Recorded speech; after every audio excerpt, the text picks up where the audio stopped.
I'm a line. Bad bitches, every city in my tribe.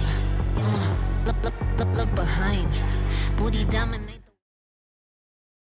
Oh, can you hear me? Yeah. Oh, okay. So, who who called you? What's that girl's name from the Bible or whatever? Lilith. Lilith? Yeah, Lilith. What did you say Um, about her? what did I say about Lilith? Yeah, That Lilith was kicked out of the Garden of Eden for asking for equality? yeah, and you thought it was cool? Yeah. That Lilith would not submit to God's will of being subservient to Adam. So, Wait, so you think I got a women question wanting for you. equal Do rights is you believe cool? in religion? Like, it doesn't have to be, No, God or whatever. Could be Satan. no, No. no. I don't believe So in religion.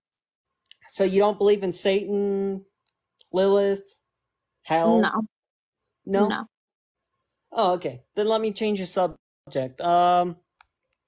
So I was just gonna ask, like, about that whole, do men really want to protect women? Okay. Like, why do you say that? Because, well, this topic started because a woman was hit in the face with a brick for, I believe, denying to give a man her phone number. And there were tons of bystanders who didn't do anything. So, as a feminist, I talk a lot about masculinity and femininity. And when I ask men, like, can you tell me what are some characteristics and attributes of masculinity? Um, they always say protection. And when it comes to protection, I think it's interesting that men prescribe this role to themselves, but it's men who typically cause violence towards women. So And it seems counterintuitive to me. and you know this how? Like where are you getting that men mostly harm women? We'll know that women are harmed mostly by men. Yes, I that's think the men same thing. harm other men more in certain capacities from statistics. And like what source? Like Harvard, where? It depends on the statistic. If you want to talk about sexual violence, I believe that's the CDC as well as RAINN that says 99% of perpetrators are men and 9 out of 10 victims are women. And what about like physical violence? It doesn't have to be domestic, just like Yeah, so if we look at just violence, like homicide or force, yeah, I think 85 or 90% of those crimes are committed by men. and do you believe that it's man's fault for violence in this world, or like what do you think? I'm just asking. I think how the construction of man has been designed within current society, that yes, violence is very much a tenet of masculinity. I would have to disagree.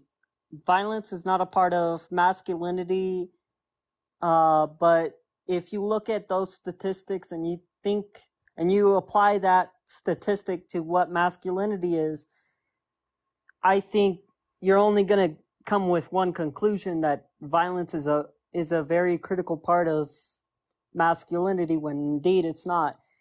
There are other ways to be masculine. So let me ask you, I agree there are other ways to be masculine, but right now within the patriarchal society, violence is very much a cornerstone of masculinity, to where we condition men to be essentially perpetuate violence or to master the language of violence.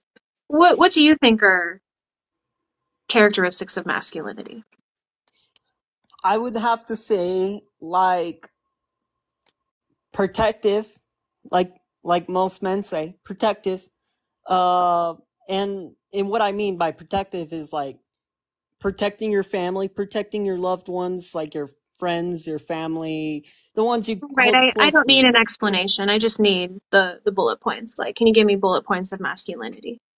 All right, you have to be protective. You have to be strong-willed. Not necessarily strong, but just strong-willed is what I'm really saying. Um, Essentially, you got to be strong. I could go with like 1,000 words, but just essentially Well, I strong. mean, you've given me two. You've given me strong and protective. Uh, well, that's about sums up masculinity. Strong, You know, it's protective, it's so interesting when strong-willed. I ask men to kind of give me a summation of masculinity, and they have very little to say about it. Well, it's an abstract concept. I mean, I Right. think I masculinity absolutely is. agree, but you don't know very much. It's hard to say. It's like I can't I like what I'm saying doesn't make it true. It's just my opinion on it. And well, I don't know what masculinity is. I just know it has Then something to why do with protecting did your family. you then why did you make the claim that when I gave traits of masculinity, that violence wouldn't be one of them? Because I can give, like, even if we talk about toxic masculinity has the tenets of aggressive, dominance, stoicism, competitiveness, homophobia, and misogyny. So I can even give more characteristics of toxic masculinity than you can give of masculinity. Yeah, I understand that because it's easy to know what toxic masculinity is because it's not so much as an abstract concept. As I was saying, masculinity is quite an abstract concept. Whatever I say doesn't make it true. But as for toxic masculinity, obviously toxic masculinity is, being, homophobic, sexist, you know, Right, all so these kinds are of. tenets of masculinity. And again, it's not, I don't, like, I agree with you that it's abstract, but my point is that you haven't actually constructed it very much. Because when I asked you to give me an abstract picture, you give me very little. Outside of toxic masculinity, I could give you objectivity, detachment, authority, rational, let's see, like sexual prowess, independence, provider. I mean, yeah, like when looking at femininity and masculinity, there is a lot of different characteristics that we can talk about.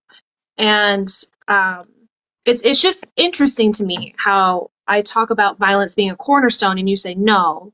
And then I ask you to paint me a picture of masculinity and you just don't paint very much. I One, mean, there's not much to say. wait, can Sorry, y'all you go hear me? ahead. I think there's a Yeah. lot to say, like I just said. Go ahead, Athena. No, I think one thing I can say is why is this idea like so deeply ingrained in our society that only men protect when in fact women protect all the time? There's even that term like mama bear because mothers are also very protective over their children the same way that animals are also very aggressively, violently protective over their offspring. Women protect other women on a regular basis, whether it is in a bar setting, club setting, in public as well. So why is there this misconception that only men are the ones who are responsible for protecting when women time and time again have proven that we also protect?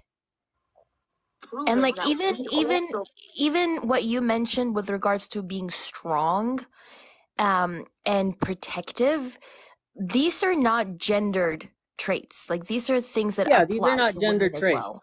I Yeah, agree. they apply to women as well. So then how can they make you masculine if they're not gendered? Well, both sexes, and pretty much you can agree.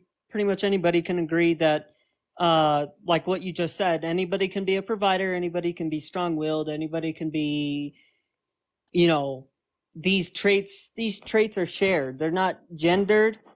They can be shared. They're not, specific to one type of people. Both people can present these qualities. I totally agree with you. Right, but when we talk about masculinity and femininity, quite often men are prescribed desirable characteristics, and women are prescribed less desirable characteristics, and they're treated as dichotomies. Like even for you, you said masculinity is strong. So by that framework, are we saying that femininity is weak? No, like I just said, you can share these traits. Like they're not gendered. Like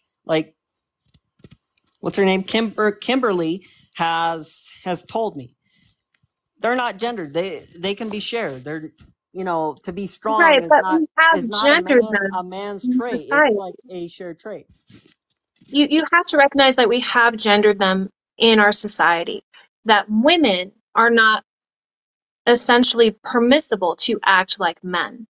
If men are in positions of authority and they essentially give a command, they're considered assertive, where women are considered a bitch.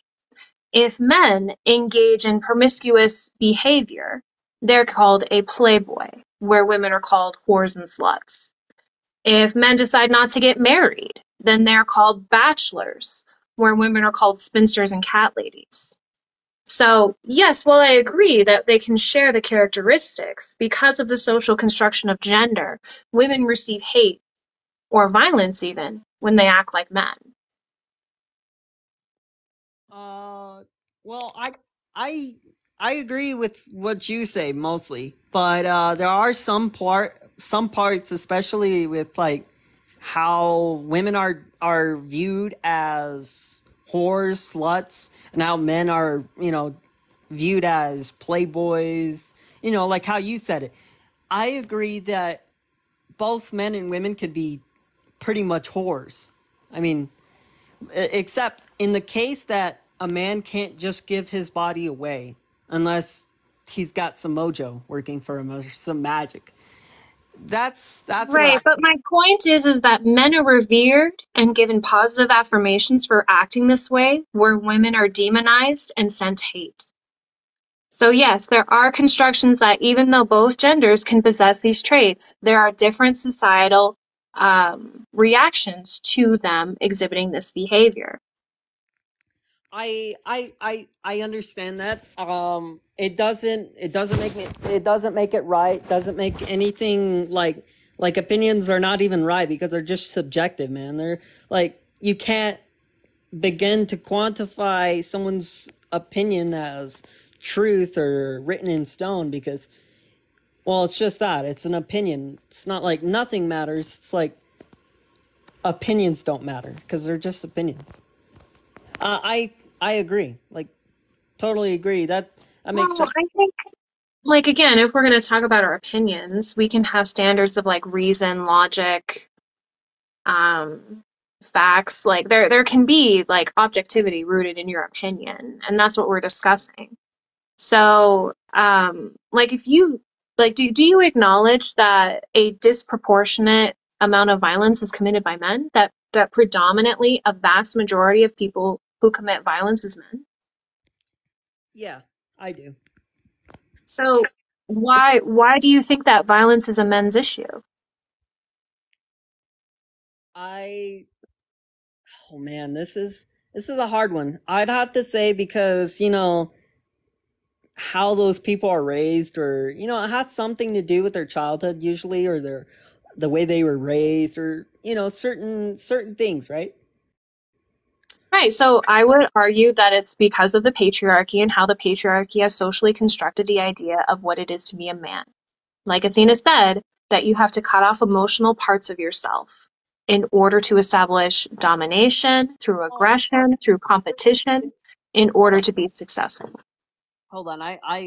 I'm listening. Anyways, so you're talking about like don't be a pussy, like all those kind of terms, right? And that's one example.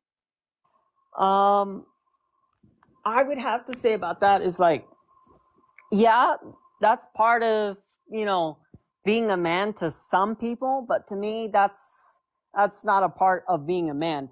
I used to think that being a part of a man was not to cry, was not to fear anything, to not, Well, that would be one too. That would be an aspect of stoicism. Like, why can't men cry? Yeah, why can't men There's cry? human, That's there's exactly human what I'm beings. saying. I used to think that way, and I realized in the Bible it said Jesus wept, and well, if Jesus ain't a man, I don't know who is a man. Okay. Athena, do you have anything? Really, actually.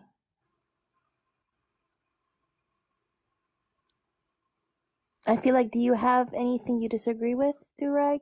Like from what we were saying? Disagree. I think body count does matter. Oh. Why? Why? Because well, when women tend to, have multiple partners, especially intimate partners, it comes to reason that sleeping around with a whole bunch of men, regardless if you don't love them or not, that's not a problem with me. That's not even a question. It's the fact that you're like sleeping around. It's like it's not such a bad thing to yourself, but to others around you, I guess it's viewed immorally wrong. And Do you I don't think know why it's Wait, immorally wait. wrong. It's just do what you I think the Wait, believe. same that's circular. You can't, like, I yeah. asked, you said it was wrong. I asked you why, and you said because it's wrong. I didn't say it was wrong. I said I've been told it was wrong. And I don't know if it, if it really is wrong. Why does body count matter? I mean, I feel like it has to do with something like having multiple partners is just it's strange. It's strange. It's like Is it strange for men as well to have multiple partners? it's it's a personal thing. Like if you're gonna have multiple partners, No, that that wasn't my that's your question. You choice. said it's strange. That wasn't my question. You said it's strange for women to have multiple partners. Do you also then think it's strange for men to have multiple partners? No. Do you not see how ironic this is? Because just like 5 minutes ago, we were talking about these traits and how they're associated differently in society and with regards to the double standards of the associations with men and women. And then, like 10 minutes later, you're literally doing the same thing by reinforcing these double standards. Because why would it be strange for women but not for men? I don't know what to think, but it's just Uh-huh. man, how do So I you don't know why explain it's this? strange.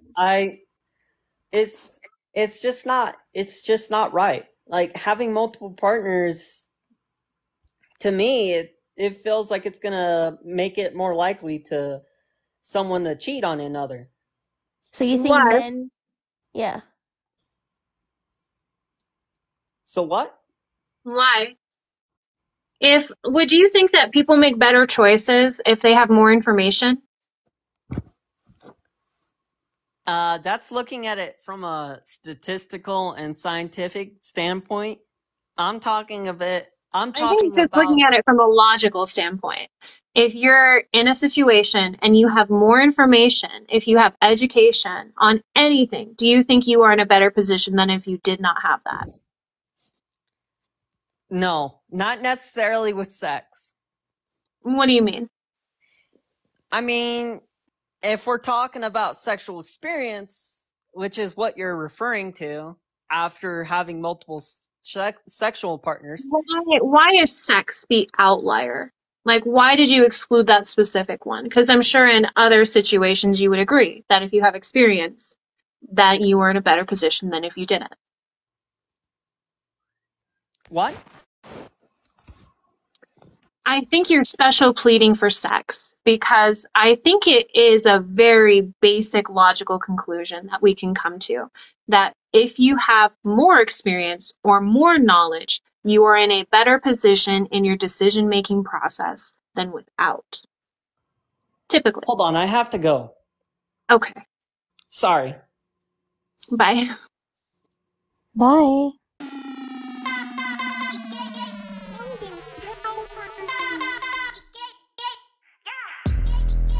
I'm so fucking cute, bitch.